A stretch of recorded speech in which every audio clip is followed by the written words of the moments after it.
তো ভিউয়াৰ্স মই জিয়াউৰ ৰহমান আপোনালোকে চাই আছে Assam agro YouTube channel. Viewers মই এতিয়া কিন্তু ফাৰ্মত আহিলোঁ। তো ফাৰ্মত অহাৰ কাৰণ হ'ল যে মোৰ যিবিলাক মুৰ্গী আছিল ডাঙৰ মুৰ্গী, তো সেইবিলাক কিন্তু আমি ইতিমধ্যে বিক্ৰী কৰি শেষ কৰিলোঁ। তো বিক্ৰী কৰাৰ পিছত এতিয়া আমি ঘৰখন চাফা কৰিলোঁ, মজিয়া চাফা কৰিছোঁ। মজিয়া কেনেকৈ চাফা কৰিলোঁ, এই মাটিবিলাক মানে 2 পৰা 4 ইঞ্চিলৈকে কাটি পেলাই দিছোঁ, বাহিৰত ওলাই দিছোঁ। ওলাই দি তাৰপিছত চেনিটাইজ কৰিছোঁ। কৰি মানে কি কৰিলোঁ, আমাৰ যিবিলাক পোৱালি আছিল, তো ইয়াৰ আগত ভিডিঅ' দিছিলোঁ, এই পোৱালিবিলাক কিন্তু আমি ফাৰ্মত লৈ আহিলোঁ। তো পোৱালিবিলাক কিন্তু বহুত বেমাৰ আছিল, আপোনালোকক হয়তো ভিডিঅ' দিছিলোঁ। তো আজিও আপোনালোকক আপডেটটো দিম। তো বৰ্তমান এই আপোনাৰ যিটো ঔষধ আছে, ঔষধটো দিয়াৰ পিছৰ পৰা কিন্তু বেমাৰ নাই।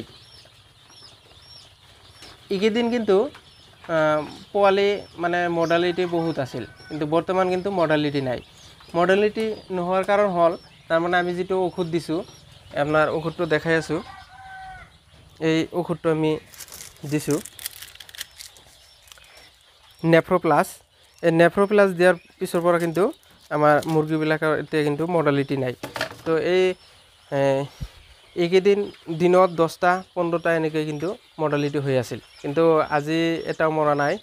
বৰ্তমান পোৱালিবিলাক কিন্তু প্ৰায় সুস্থ হৈ আছে। খোৱা দিছোঁ, এতিয়া দানা দিলোঁ, খাবলৈ দিছোঁ। আৰু বৰ্তমান ৰাতি হ'লে এই বৰ্ডিঙত ৰাখোঁ, বৰ্ডিংটো বনাইছোঁ ইয়াতে। তলত কিন্তু টুচ পাৰি দিছোঁ আৰু তাৰ তলত বস্তা আছে। আৰু দিন হ'লে কিন্তু আমি এই মজিয়াতেই ৰাখোঁ, ইয়াতে থাকে। ইয়াতে অলপ বালা ছিটাই দিছোঁ। আমাৰ ইয়াতে হয়তো মাটিটা মানে অলপ হেৰি থাকে, এই ভিজা ভিজা টাইপত থাকে, মানে শুকান নহয় ইমান, সেইকাৰণে আমি অলপ বালা ছিটাই দিছোঁ। তাৰপিছত এই গোটেই দিন ইয়াতে কিন্তু ৰাখি দিওঁ। তো চাওক পোৱালিবিলাক কিন্তু বৰ্তমান আছে, মোটামুটি ঠিক হৈ আহিছে। তো ভিউয়াৰ্ছ, একচুৱেলি আমাৰ চিষ্টেমটো কেনেকুৱা হৈছে আপোনালোকে কমেণ্টত জনাব। আৰু আপোনালোকে যদি মুৰ্গী পুহি আছে, তো আপোনালোকে অলপ সাৱধান হৈ থাকিব, যিহেতু গৰমৰ সময়ত কিন্তু যিকোনো সময়ত বেমাৰ আহিব পাৰে। তো বেমাৰ আগতে অলপ এণ্টিবায়'টিক বা